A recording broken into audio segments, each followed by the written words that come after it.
Question number 9, they give you this function, and then they've given you part of the table, and they want you to write down the values of A and B. It's a 2-mark question, which means this should take you less than 2 minutes. And so here's what the quick way and what they're expecting you to do, really. Again, write down means they're not expecting a lot of work, just that you write down the answer. So you want to go over to your calculator, type in the equation, and then you want to know the value for 0 and 2, and the quickest way to find those values is in a table. So basically I can go over to this table, and I left off at 20, but your calculator will probably start off at 0. But here's what I can see. At 0, kind of obvious, that would be 60. So A equals 60. B, x equals 2. So I know it's 48. And that's why that question is 2 marks and just says to write down, because we know that you can type the equation into the calculator and then jump to your table and write down those 2 values. Then part 2,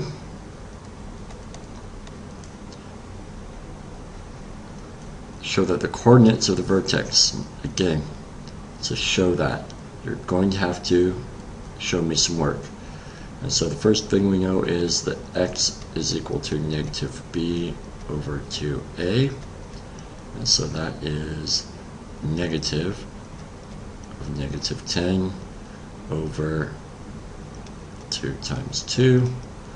Those 2 negatives make positive, so I have 10 over 4, which I can go over to my calculator if I need to. Quit that. 10 over 4, 2.5. So there's my x. My y value, because again we need the coordinates, so f of 2.5, I can then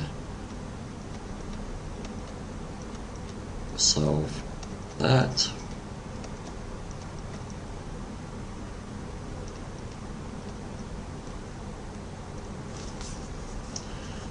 And go over to my calculator.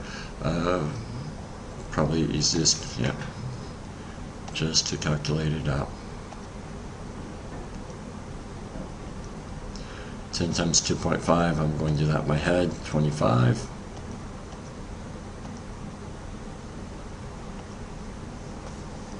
We get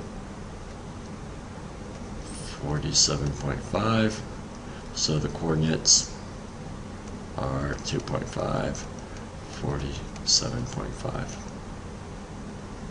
That should be more of a bracket.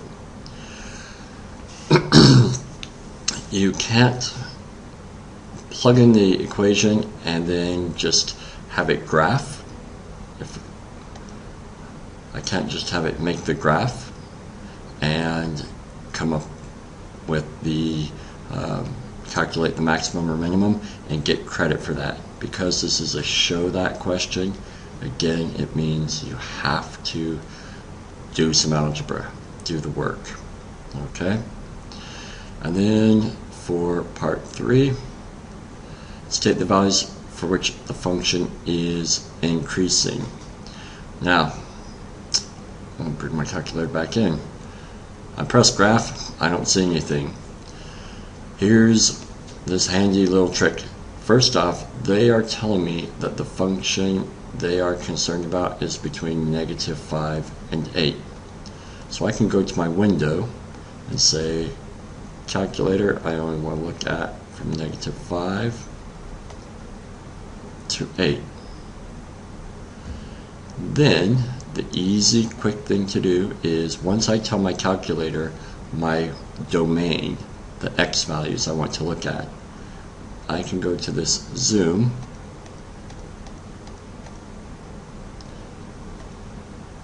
and as soon as I see zoom fit, you're going to see the calculator think for a second, because it is calculating all the Y values from -5 to 8 to draw a graph.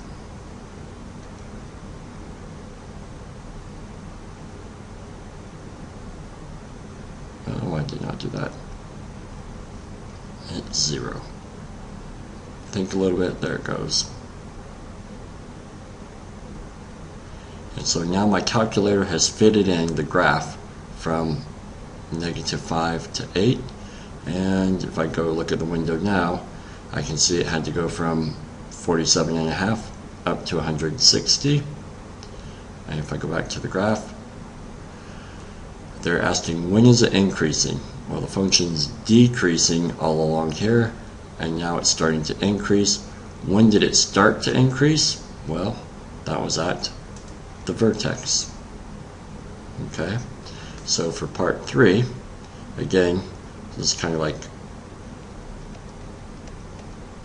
thinking, find the values of x for which the function is increasing. Well, it is going to start at 2.5, and then it's going to stop and be equal to the less than equal to signs. It starts at 2.5, so it can equal 2.5, and because they are saying stop at 8, we can stop at 8. We know the graph continues on forever, but because they're telling us only to look between -5 and 8, this function is increasing up to 8, and then we stop. So there's the first part A. Going to move on and look at part B. Part B says there's a second function defined by h of x equal 80. So you can think y equals 80. Find the coordinates of the point which f of x equals h of x. So simply put, when does this graph equal 80 on the y-axis? And the easiest thing to do is go draw that line.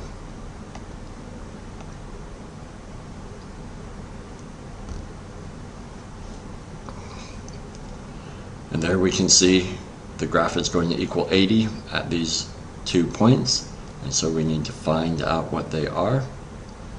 So I'm going to move down here 1, go back, and we want to calculate the intersection. And again, left right with my cursor, and I can see my cursor getting close to that intersection on the left. I just have to enter 3 times, and there we have -1.53. We know y is 80 because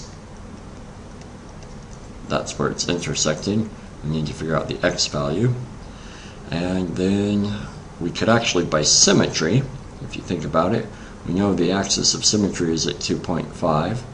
We could just add 1.53 onto 2.5 and figure that out, but for practice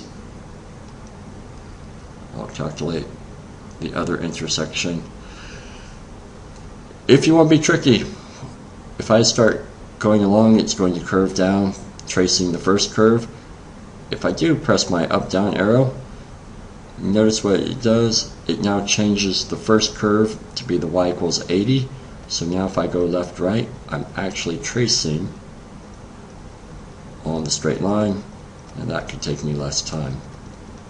So basically that up-down key changes what line you're tracing. So if I go again, now the first curve is the first equation. Go back, the first curve is now the second equation. Now I just want to get it close. Second curve. And 6.53 is the second coordinate. And we're done. And then they ask you to find the vertical distance from the vertex of the graph, f of x, to the line. So, part 2. Let's see if I can just... I'm going to change this window for a second because I want to see more of the vertex. So I'm going to lower that.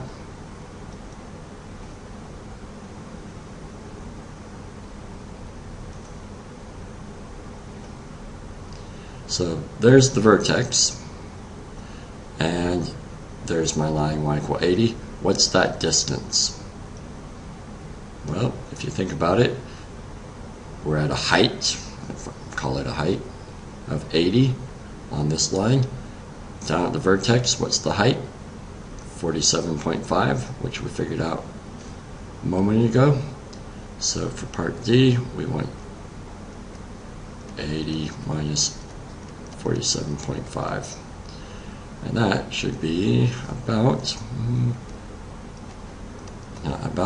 that is 32.5. There is part B for question number 9, and we are done with question 9.